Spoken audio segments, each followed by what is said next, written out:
Bog tata. Hvala tata.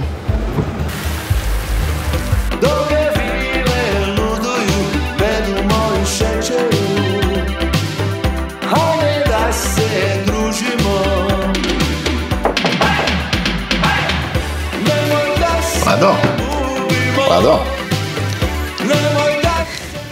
Reci. Ja postajem influencer. Daj bumeru. Ako skupim više lajkova od tebe, 2 puta tjedno gledamo film zajedno. Joj, tata, daj. Bez mobitela. Može? Okej.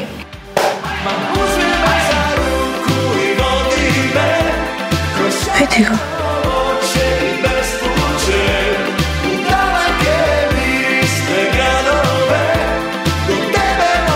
Kod kuće je najbolje kad smo zajedno. Povezuje nas više od mreže. Hrvatski Telekom. Tata, ko je naš internet provider? Ja. Ha. Lado? Kako da zaštitim naš Wi-Fi? Ne znam. Možda da promijenimo naziv rutera u policijski kombi. Jako smiješno. Šta fali, baš je dobra ideja. A ne.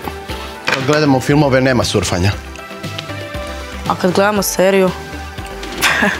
Ha. Lado, neke gospođe s interneta se žele upoznati sa mnom. Mislim da će mu trebati zaštita.